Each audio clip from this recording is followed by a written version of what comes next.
the day the Prince of the Capital made his official relationship announcement.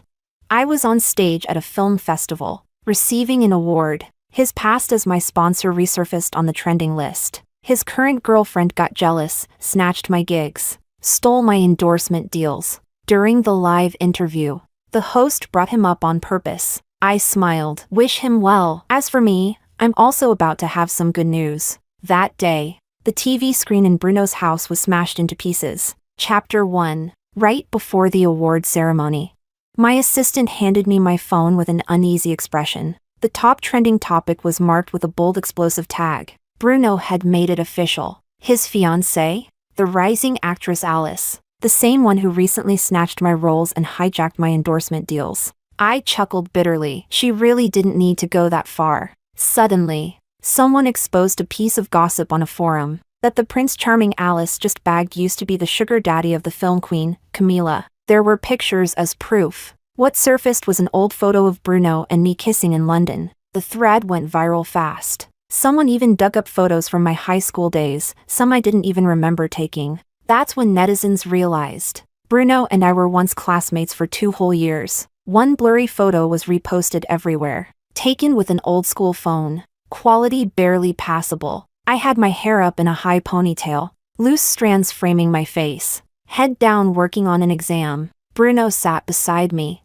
one arm propping up his head. His school uniform hugged his shoulders just right. He was quietly watching me. Whoever took the photo probably meant to capture the sycamores outside the window. Sunlight poured in. Bruno and I happened to be sitting in the brightest spot. He was looking straight into the camera, but his gaze toward me was unreadable, intense, lingering. There was also a short video, mostly background noise. The person filming chuckled. Camila, what do you think you'll be doing 10 years from now? In the video, my cheeks were still round. And when I smiled, 2 sharp canines peeked out. 10 years from now? I think I'll be an amazing school teacher. Bruno stood beside me with his hands in his pockets. Drawling. Camila the teacher, adored by thousands of students. I looked up at him. What about you? What will you be doing? He smirked. Guess I'll be working as the security guard at your school. The group around us screamed and hooped, their laughter extra loud in the grainy old video. The comment section went wild. This is Pete Canary in a gilded cage romance. I'm crying. Pure heartbreak aesthetic. She really is the queen of screen. Even a blurry photo tells a whole story. No wonder Camila's endorsements were all given to Alice. The new girlfriend was jealous. Camila tried everything and still couldn't marry into high society. I turned off my phone. What I didn't expect was, during the live interview, the host would deliberately bring up that piece of history. Mind a little gossip? Heard about Bruno's engagement news? I smiled. I've heard. I wish him all the best. And by the way, I'm also about to share some good news myself. That same day, somewhere out of my sight, Bruno's television shattered into 1,000 pieces. Chapter 2. The second female lead in my new drama is Alice. And quite a few people were waiting for drama off-screen too. Bruno came to visit his girlfriend on set. Paparazzi and fansite photographers all lifted their cameras, shooting like crazy. He arrived flamboyantly. His sports car screeched to a halt right at the entrance, kicking up a cloud of dust. Alice, dressed in her historical costume, lifted her hem and leapt into his arms like a butterfly. Bruno, you're here. I lowered my eyes. Bruno affectionately patted her head. The two of them walked past me, shoulder to shoulder. He didn't even spare me a glance. Someone beside me sighed. Bruno really treats his girlfriend so well. Yeah, he's always been attentive, and he knows exactly how to love someone. Chapter 3. Back then, I had just started acting. I was just a small-time extra. Bruno used to visit the set, always quietly, discreetly. He'd have his driver park the Cayenne at the far corner. He'd walk the rest of the way himself. He was tall, with great posture. Even with a mask on, he exuded presence. The crew often mistook him for a top star and would sneak glances at him. Young Master Bruno had never suffered hardship. Yet he sat with me eating boxed meals that cost 8 yuan. His brows were knitted in disgust. You eat this every day? It's just bland soup and rice. He pinched my cheeks, eyes full of concern. You've gotten so skinny. I didn't mind. It's normal. Just ahead, the male lead was walking into his trailer with a tray of catered food. Bruno slammed his chopsticks down. Why is his food so damn nice? I sighed. He's the male lead. You know, a traffic driving idol with a fan base. Has a temper almost as bad as yours. Bruno, unusually, didn't snap at my jab. He just sat on the tiny stool, his Burberry coat dragging on the dusty ground. Eyes wide, he asked, "Are you telling me any slime mold can be in idol dramas these days?" I burst out laughing. Well, it's the fan base that counts now. Even ugly guys can make it if they've got support. Bruno frowned, squinting at the male lead. Damn, he looks worse on camera. I should print his face and tape it on my front door to ward off evil. Even weasel spirits would turn tail and run. A passing actress overheard and stifled her laughter. Camila, your boyfriend's tongue is sharper than a switchblade. Bruno shamelessly grinned at her. Thanks for the compliment. The young girl blushed all the way to her ears and scurried off. Later that day, after one call from him, our cheap boxed meals were replaced with freshly made private cuisine, lavish and delicious. Bruno said, I originally just wanted to upgrade your meals alone, but if you get singled out in a crew like this, people will gossip. You're still new, better not to stand out too much. So I invested a little, helped upgrade the whole crew's food and lodging. He was always thoughtful, flawlessly considerate. I was so moved I didn't know what to say. Chapter 4. After that drama wrapped, winter arrived. Bruno was going to the UK with his friends to spend Christmas with one of their childhood buddies. A bunch of rich heirs from the capital had chartered a large private jet. He taught me how to play cards on the flight. They praised my good luck and quick wit, saying I was a fast learner. I was foolish back then. I thought that meant I was finally fitting into his world. I never realized that class divides run deep. To them, I was just a pretty little bird for amusement, one that wouldn't fly away even if untethered. That was my first time going abroad, and it was only then I realized the broken English I'd learned back home was nowhere near enough. Trying to talk with foreigners, every conversation felt like a struggle. One of Bruno's friends,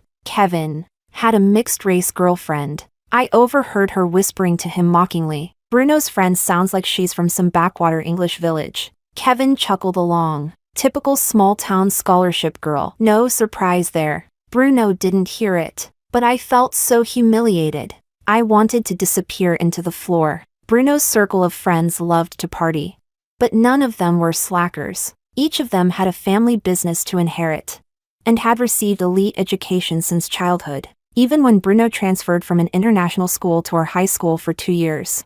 His family still hired foreign tutors to keep him from falling behind. My academic achievements felt stellar, but only on paper. Once I was overseas, I realized how meaningless my grades were in the real world. Bruno's friend once said, our old pal's working hard in the UK doing part-time jobs and studying, living pretty rough. I thought he meant truly struggling. Turns out, he paid £2 million to buy a townhouse in central London, just to live in while studying and working hard. When everyone stepped inside, they joked, Simon, treat yourself better. This pigeon cage of yours is too cramped for us to even move. Kevin winked and teased, man, with walls this thin, whatever you're doing at night, we're gonna hear it all. I was beyond awkward. Bruno kicked him. Shut up. But Kevin just kept grinning. That night, Bruno took me to Regent Street to see the angel lights. Simon, ever cautious, had arranged for 2 plainclothes bodyguards to follow us. The street was full of people celebrating Christmas. Red buses passed by, and the lights bathed everything in a shimmering glow. As the first snow began to fall, I could hear people joyfully greeting each other. Merry Christmas! Bruno turned his head to look at me. He was born with those seductive, almond-shaped eyes, with slightly upturned corners. He didn't need to smile to look tender, but his whole aura was cool and distant. Even the leather jacket he wore gave off a cold edge in winter. Some people feel far away, even when they're standing right in front of you. He gently tucked a strand of hair behind my ear, then cupped my face in his hands, his palms slightly cold. I saw faint, twinkling amusement in his eyes, and as the bell struck midnight, he leaned down and kissed me. Chapter 5. The next day, we went to Kevin's estate in London. He brought out some wine from the cellar. Everyone was already a bit tipsy. In high spirits, Kevin called a few model friends over. Told them to strip down to their lingerie and walk a live runway for us. Wads of cash were stuffed into the seams of their bras and panties. One of the girls said in broken Chinese, "I love you so much." No one seemed to think anything was wrong. I felt deeply uncomfortable and stayed silent. Kevin, reeking of alcohol, pointed at me. "Hey, big star, dance for us. If it's good, I'll introduce you to the New Year's Gala director." The others clapped and jeered. Bruno's face went cold. "No." Kevin, hugging his bottle, scoffed. "What do you mean no? She's just an extra, not even a D-lister. Do you know how many people would kill to appear at the gala?" Bruno's voice turned icy. "Camila isn't like your girlfriends. What's the difference? She ain't that special. You throw money at her, she'll put out too." Bruno raised his fist and punched him hard. The girls screamed. The table flipped. Bottles shattered on the floor, soaking the white carpet in red wine. A disturbing sight. Kevin, fuming, roared, "You're hitting me over some actress? How long has she even known you?" "I've known you for years." It was utter chaos. I sat there frozen, numb, cold inside. Eventually, Simon broke up the fight. He only said one sentence to me, "Camila, you two are not the same. Break up with him, sooner rather than later." Looking back now, all I feel is regret. If I had listened to Simon and left Bruno sooner, maybe none of the misfortunes that followed would have happened. Chapter 6. That night after filming, Bruno was already gone. Alice glanced at me briefly before rushing off the set. I went back to the RV to feed my dog, Makoto. The director sent word. Alice hated dogs, and even keeping one in the RV wasn't allowed. I had to get rid of it. Makoto just lay there listlessly. When I gave him food, he ate very slowly and vomited. I knew something was wrong. I rushed him to the emergency vet in the middle of the night. The vet felt around his abdomen. His expression grew serious. "Go get an X-ray." Immediately, my heart sank. My hands were trembling nonstop. After the scan, the vet came out, fuming. "There's major trauma to the abdomen, clearly from a human kick. How do you even take care of a dog?" My mind went blank. I don't know. I really don't know what happened. Makoto must have been in unbearable pain. He was rolling on the operating table, howling in agony. The vet shook his head. "The internal organs are too damaged. There's no way to save him. I recommend euthanasia. He's suffering too much." My lips turned pale. My body swayed, almost collapsing. I held Makoto in my arms and cried uncontrollably. The golden retriever was panting heavily from the pain, yet still reached out his trembling tongue to lick away my tears. The vet began preparing the injection. Makoto didn't know what death was. Didn't know he was about to leave me. He looked at me with those dark, soulful eyes, and nudged his head into my arms, as if trying to comfort me like always. I wept. Stroking his head, the needle pushed in, and he never made another sound. Chapter 7. That day, I cried so hard I started hyperventilating and was rushed to the emergency room. The filming couldn't be paused the next day. With swollen eyes, I went back to the set, while also sending people to check the surveillance footage. As luck would have it, the security room said the cameras were broken. I had a suspect in mind, but there was no evidence. It was too difficult for me to handle alone. So I called Justin. Justin, my so-called boyfriend. He had done business in Hong Kong for years. He was ruthless and resourceful. After returning to the mainland, he rapidly expanded his business ventures and is now a top figure in the industry. Between him and me, it was mutual benefit. His people had many connections, and in less than 2 days they found an extra who had abruptly left midway through the shoot that day. Extras usually have a hard time finding work, so they don't quit halfway unless something major happens. Justin's men practically dragged that person over. The one escorting him spat. "Already bought a high-speed rail ticket? Planning to run, huh?" The extra trembled in fear. "It's not my fault. Not my business. I just happened to see something." I clenched my molars and forced myself to stay calm. "What did you see?" He hunched his shoulders and said timidly, "SH*T. I'm scared to talk. I took money. What if I speak and they come after me? I directly grabbed a metal rod. My tone flat. I don't know about that, but if you don't tell me the truth, I'll beat you until you do. His knees buckled and he fell to the floor. I'll talk. I'll talk. It was Miss Alice. I saw her enter your trailer. My heart sank like a stone. Chapter 8. I wanted to post on Weibo and publicly confront Alice. My agent stopped me, and the company immediately changed my Weibo password. My account usage rights were temporarily revoked. My agent looked troubled. Camila, there's nothing we can do. You understand this too, as a public figure. Once you make private matters public, it becomes a face-off between two teams, a battle of capital. Alice has powerful backing. Bruno is the main investor in this drama. We're powerless. I clenched my fists tightly, my nails digging into my palms, but I seemed to feel no pain. How could I not understand? Compared to all the benefits at stake, what's a dog worth? Signing with the company made me nothing more than a display product. What autonomy do I have?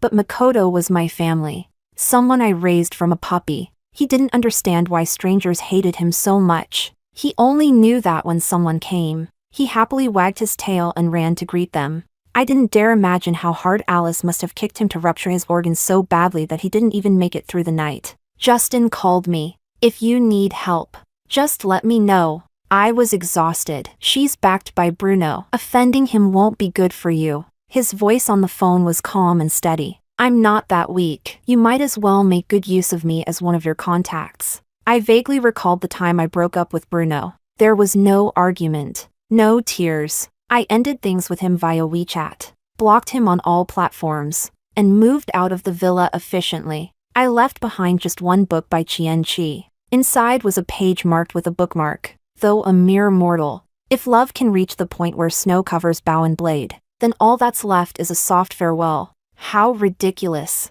Back when I loved him the most. Even breaking up was filled with love and pain. I couldn't bear to say a harsh word. Who would have thought that we'd end up on opposite sides like this?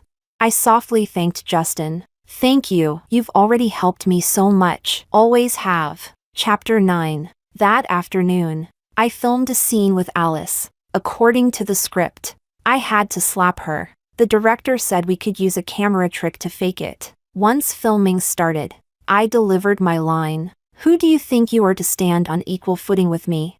I swung my arm wide and gave her a hard slap across the face. The force was so great that she staggered to the right. She grabbed onto the table, accidentally pulling the tablecloth, and the porcelain plates clattered to the floor. Alice couldn't steady herself and landed on her butt, clutching her cheek in shock. Everyone on set was stunned, so much so that the director forgot to call cut. I took a deep breath and instantly let tears fall. I'm so sorry. I got too into the scene and forgot we were faking it. Are you okay? I said as I anxiously helped her up. The crew rushed over to check on her. I looked pitiful, tears streaming down my face. This is bad. Her face is swollen. It's all my fault. The director was sympathetic. Hey, it's all right. These things happen in filming. My assistant, quick on the uptake, added, she's just too professional. That take was amazing. The audience is going to love it. Alice wanted to curse me out, but everyone around was praising her dedication and the quality of the performance, so she was momentarily speechless. What's going on? Came a calm, familiar voice from behind. Bruno had arrived. Alice clung to his arm, tearfully saying, Bruno, she hit me. We were supposed to fake it. Look at my face. Bruno frowned and looked at me. I lowered my head obediently, my hair a bit messy, tears still glistening on my cheeks. My eyes and nose flushed red. His gaze flickered. He reached out to wipe my tears but quickly withdrew his hand. Alice saw it, and her face turned pale. Bruno looked at me and said mildly, Why are you crying? I quietly replied, I panicked. I got scared. Come here. Alice tugged at his sleeve anxiously. Bruno. Bruno spoke gently. Go take care of your face first. But, do I need to repeat myself? His tone was still calm, but his eyes were sharp. Alice dared not say another word. Chapter 10. I thought you were tougher than this, getting scared over something like that. He sat in the dressing room chair, voice indifferent. I chuckled lightly. Of course I'm scared. With just one move from you, I could be kicked off the production. Bruno knew I was being sarcastic, yet still couldn't help getting annoyed. He sneered, so heartless when we broke up. Where's that backbone now? What did Alice ever do to you? Nothing. Really? He raised an eyebrow. I had to admit, he knew me too well. All my little thoughts were transparent in front of him. I already said it. I was too into the scene. He pulled out a cigarette pack. Or were you jealous? You're overthinking. He lit the cigarette and stared straight at me through the pale smoke. Camila, you've lost weight. My heart skipped for some unknown reason. If that's all, I'll go. I'm not in the mood to reminisce. Alice is pretty innocent, Bruno said casually. Don't keep giving her a hard time. She's mine now. I'll protect her. I laughed at myself without replying, pushed the door, and left. As the door closed behind me, I heard my own voice tremble slightly. And who have you ever protected? Chapter 11. Justin sent me a full package of Alice's dirt. This is everything I could find. I reviewed it and said, that's enough, thanks. The company didn't want to go up against Alice's team, but plenty of people did. Back when she first got famous, she stepped on others to rise.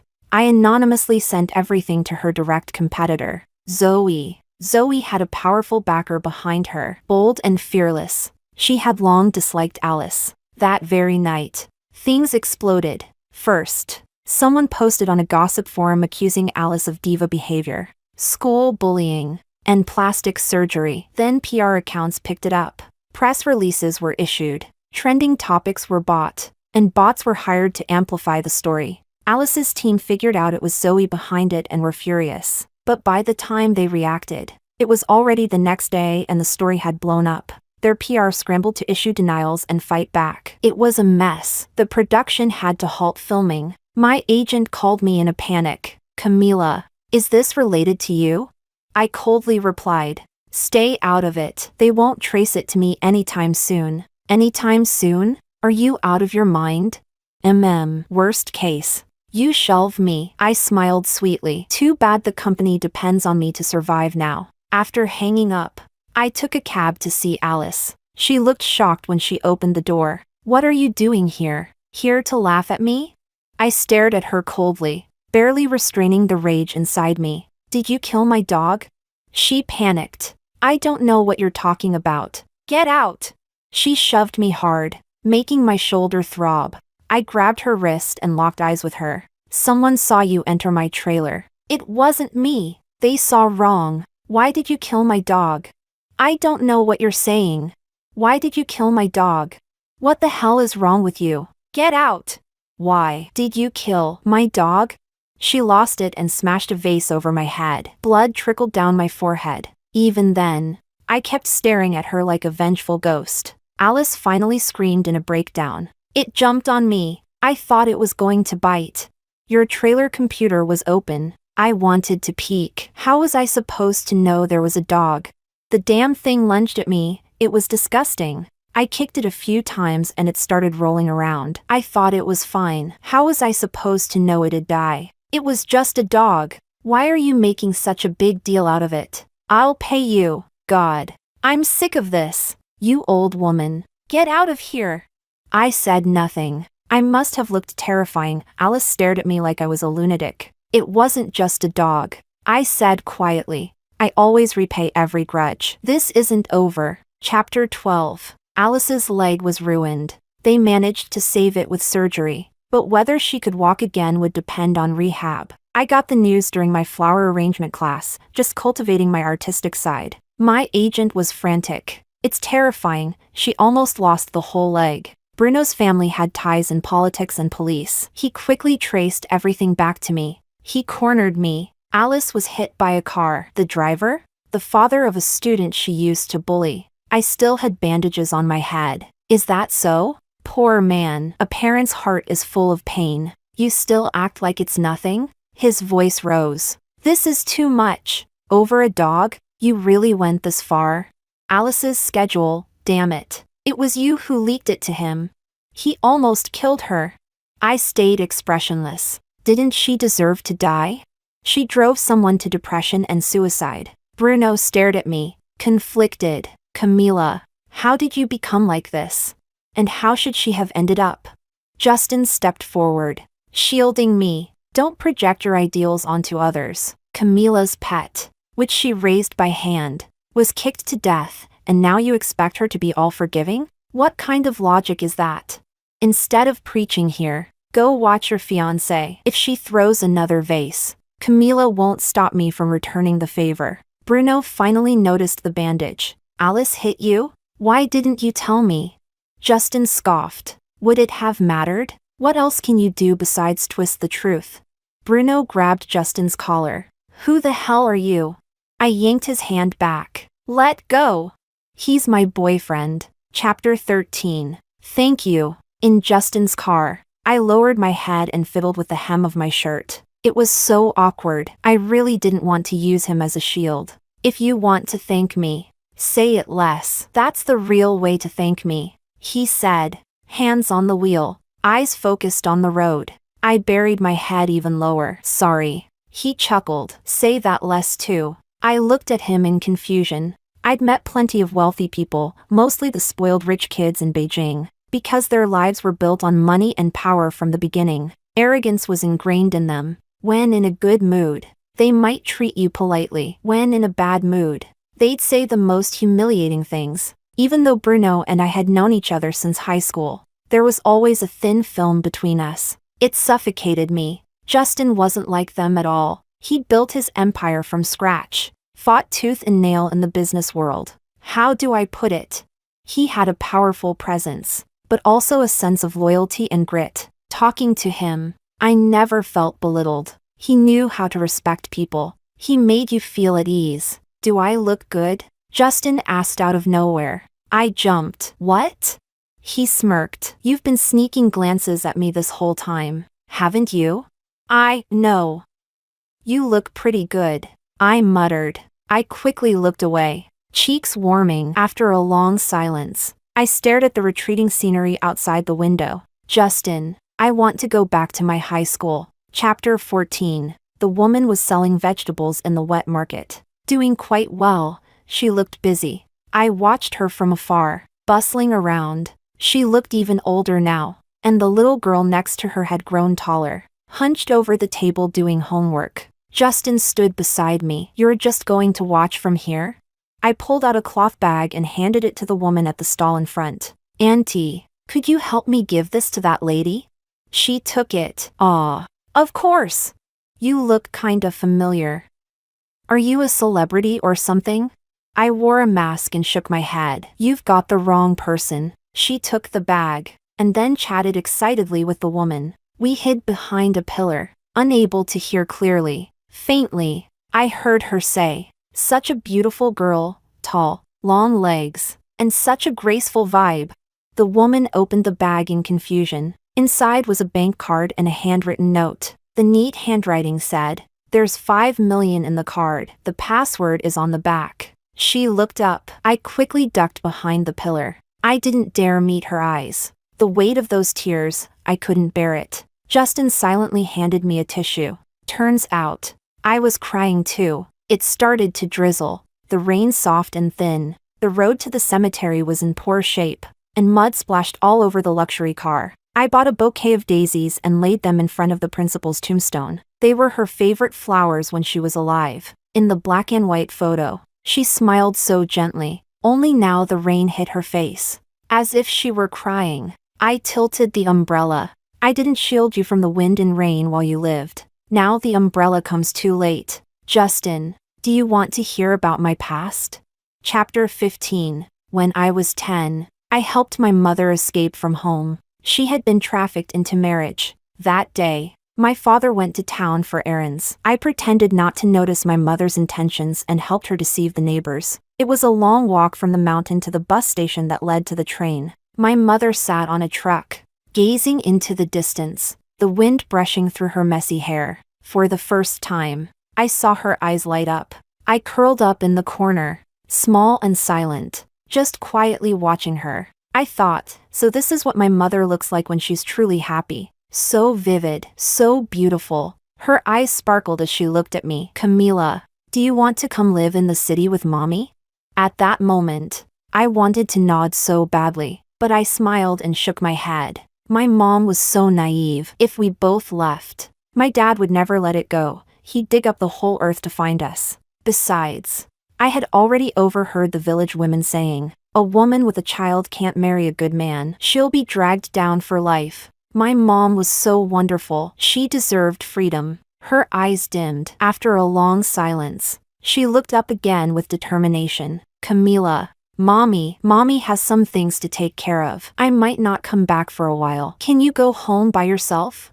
I nodded. My mom hugged me. I knew this might be the last time I'd ever see her. I held her face in my hands and studied it carefully. I wanted to sketch her face 100 times, to engrave it deep in my memory, so that whenever I missed her, I could recall it. When we parted, she cried uncontrollably. I waved to her in the wind. Only after she was gone did I realize there was a bankbook in my pocket with 5,000 yuan she had secretly saved. That year, I lost my mother, and from that moment on, I no longer wanted to stay in the mountains. Chapter 16. In middle school, I applied for dormitory housing. Because of my mother's departure, my father, who already had a bad temper, became even more volatile. When drunk, he would often beat me violently. Our principal was a compassionate woman. When I asked for boarding, I quietly lifted my shirt in front of her. There wasn't a patch of unbruised skin on me. Her eyes immediately welled up with tears. I promised her, "Teacher, I'll be the top scorer in the high school entrance exam." That period of my life felt hollow. Each day was a copy-paste routine: dormitory, cafeteria, classroom, a cycle filled with monotony, tedium, and suffocation. I didn't make friends or talk to anyone unless answering a question. I often felt lonely, but my solution was simple. I filled every spare moment with practice tests and homework. If I stayed too busy to think about the present or the past, I wouldn't feel sad, because I couldn't catch my breath. I was able to breathe. Throughout those 3 years, I never lost the top spot in class. Camus once said, "Becoming used to a hopeless situation is worse than the situation itself. That's the real misfortune." So I wasn't afraid of hardship, or of exhaustion. What I feared most was losing hope. When the high school entrance exam came, I fulfilled my promise, scoring the highest in the city and earning a full scholarship to the best school. I became the miracle of that year. It shocked many, even made headlines. A student from the mountains beating city kids with tutoring? That was unheard of. On the day I received my diploma, the principal gently patted my head. She said, "Some birds were never meant to be caged. Camila, a bigger world awaits you." Chapter 17. In my second year at Ijong High School, my father was beaten to death over gambling debts he couldn't repay. We were still holding the funeral when the debt collectors came knocking at the door. It was the principal who paid off the debt for me. She had no children of her own and said that from now on, I was her daughter. I was so happy, I had a mother again. That weekend, the principal even gave me pocket money and encouraged me to go on a picnic with my classmates. That afternoon was pure joy. It was the happiest day of my entire high school life. I felt like a normal girl, taking out the food the principal had prepared and sharing it with everyone. As the sun set in the west, Bruno and I walked side by side, passing a small park. We saw a little girl playing alone on the swing. I called out to Bruno, "Bruno, let's go keep her company." About half an hour later, the little girl beamed, "My mom's here." I turned around, and instantly, I recognized her. There was no mistake. It was my mother, the same mother I had helped escape all those years ago. She looked much healthier now. Her eyes were filled with hope. Her entire demeanor had changed. At the same time, she recognized me too. She froze, unsure how to face me. She had a new family, a new life. I was just a shadow from her nightmare past. It was understandable that she didn't want to acknowledge me. I felt tears surge to my eyes, but I smiled and said, "Auntie, your daughter's been waiting for you." The most painful thing in the world isn't passing by someone you don't recognize. It's recognizing someone and not being able to acknowledge them. She walked her daughter home. Bruno and I sat in silence in the little park for a long time. I didn't expect her to come back, but she did. She handed me a clean cloth pouch. Inside was money, savings she had scraped together over time. 5 yuan bills, 10 yuan bills, 20s. even 1 yuan notes. The money was old, but stacked neatly. She sobbed. Camila, I recognized you. I forced a carefree laugh. It's fine. I'm doing great now. The principal adopted me. I'm rich now. I even came out for a picnic today. As long as you're doing well, I can rest easy. You should take the money back. But she insisted. No, you take it, please. I didn't want her to carry any guilt, so I accepted the money with exaggerated nonchalance. Bruno had stayed silently by my side the whole time. He never asked a single question. We took the bus back. It was crowded. He wrapped his arms around me, gently maneuvering us toward an empty seat and had me sit down. Night had fallen, and the city lights shimmered outside. The flickering lights cast shifting shadows on my face. I peeked at his reflection in the bus window, one hand holding the strap, the other in his pocket. He stood tall, eyes half lowered. His eyelashes were so long, I thought. The shadow they cast looked like black butterfly wings beneath his eyes. Just before the final stop, the seat next to me finally opened up. He sat down, carrying the fresh scent of clean laundry, probably from some expensive detergent. I asked cautiously, "Don't you want to ask me anything?" He looked at me seriously. "If you want to talk, you will. If you don't, asking would only make you sad." I let out a breath of relief. In my ear was a solemn promise from a teenage boy. "Camila, I'll always stay by your side. Don't be afraid." Chapter 18. After entering university, I was discovered by a talent scout and signed with an agency. Many people thought it was a shame, a top student from a 985 university becoming an actress. They said it was a waste, but I quite liked acting. More importantly, I wanted to reduce the burden on my family as soon as possible. The principal always supported my career. I was dating Bruno, and she knew it too. She just gently reminded me, "Don't let yourself be bullied." I even found it amusing. "Bruno, bully me? No way." Later, it happened, after returning from that trip to the UK. At a banquet, Kevin deliberately brought me up.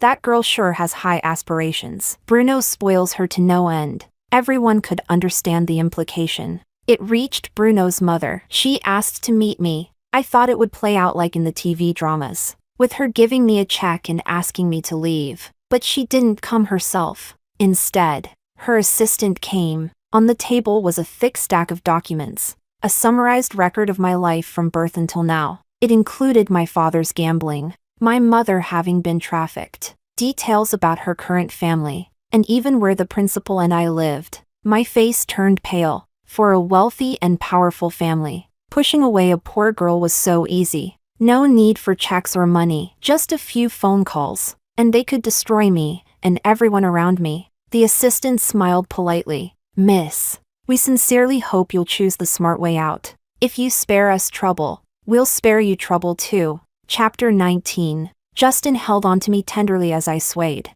"And then, you broke up?" "Yes, I broke up that very day. Left him a book and blocked all his contact information." My teeth were chattering, but not long after, the principal mom was suddenly accused of embezzling school funds. She lived a life of poverty. How could she have done such a thing? Later, during the investigation, my principal mom developed severe depression and committed suicide.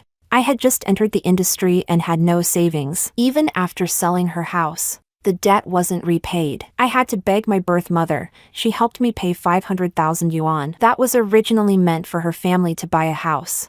I said coldly. On the same day Alice was hit, the person I planted in the company finally found out the truth. It was Bruno's mother who pulled the strings. She bribed school officials to pin the crime on the principal. "Justin, I'm going to send her to prison." Chapter 20. Bruno's mother was summoned by the court for embezzlement and money laundering. The company was investigated, and many of his political relatives got dragged into it. Since it all started because of me, and the interest web was too complicated, I feared retaliation. So I decided to move to Hong Kong City. Justin came to help me pack. While cleaning, we found several journals, ones Bruno and I had made together. He once teased me, "Such girly stuff," but he was more enthusiastic than anyone when it came to cutting photos. Justin picked one up. "Do you want to keep these?" I shook my head. "Throw them away. They're not important anymore." As we carried boxes downstairs, Someone was standing under the tree, tall and upright. My temples throbbed involuntarily. It was Bruno. He must have been overwhelmed lately. He looked a lot thinner. Late autumn leaves had started falling, with his head slightly down. He looked desolate and lonely. Justin took my hand and pulled me behind him. Bruno let out a dry laugh. "No need to be so defensive. I didn't come to pick a fight," Justin said in a low voice. "You'd better not, Camila." Bruno looked at me quietly. "Are you really leaving?" "Yes. Can I talk to you?" He almost pleaded. "Just one last time." I thought for a moment. It was good to have everything out in the open. Justin ruffled my hair. "Go ahead. I'll wait for you to come back." When he left, Bruno walked toward me. He asked me, "Camila, are you happy now?" How does it compare to when we were together?" I smiled. "Better. At least no one looks down on me anymore." He smiled too, though his smile was tinged with a bitterness he couldn't quite suppress. "That's good. Do you hate me?" I was very calm. "I've never hated you." His voice turned hoarse. "I really didn't know about the principal. I'm sorry." "There's no need." I stepped back. "After all, I'm the one who brought your family down. The one who owes me is your mother. Seeing her in prison is enough for me. Your apology isn't necessary." Bruno gave a pale smile. "You're always so rational. Did you know? I really wanted to marry you. I kept working hard, thinking that once I fully took over the company, no one would dare meddle in our relationship anymore. Your dog, I know you were heartbroken. Alice was introduced to me by another boss. She and I weren't just casually dating that day. I wasn't really trying to blame you. I was just afraid you'd act impulsively and drag someone else into something you couldn't fix." He stopped talking, and after a long silence, he laughed bitterly at himself. I was so self-righteous, calculated everything to perfection. Yet in the end, I didn't get what I wanted most. Bruno and I had been in love for 5 years. We'd almost turned love into a competition. Only now do I realize how foolish it is to try to win or lose in love. In the end, both sides lose. My voice didn't waver a bit. "There's no denying that you loved me, but you loved yourself more. You loved your power, your status, your refined and untouchable circle of wealthy elites. And that's okay. But your mistake was pretending you gave everything for me when your heart had already leaned elsewhere. Your friends, your family, even people on the internet, they all saw how you humiliated me, and you saw it too, but chose to look away. You couldn't handle those problems, so you pushed me out to deal with them. What did I ever do wrong? It's not that you never understood me. You simply couldn't be bothered to try understanding anyone. Yes, you came from a privileged background, but I'm a human being too. I have self-respect, a full personality, dreams, hopes for the future. Why should I be the one to sacrifice? You were never the only one with choices. I had choices too. Even without Justin, I could still shine on my own. So, Bruno, if I couldn't feel your love, that's not my problem. It's yours." He swayed slightly, veins bulging from his neck in agony. I looked down at him with pity. "I sincerely wish you the strength to crawl into your new world. Autumn nights come early. The streetlights cast our shadows long and thin." My face flickered between light and dark. It reminded me of all those years ago when we'd take the bus home, and I'd secretly watch his profile in the window's reflection. Those memories are gone now, like a dream within a dream. I didn't cry. The premise of losing a bet is that the other party willingly throws down their arms and surrenders too. I've lost before, and the outcome was a total mess. But fortunately, it's never too late to cut your losses in time. And now, I've found someone who's willing to step onto the battlefield empty-handed, for me.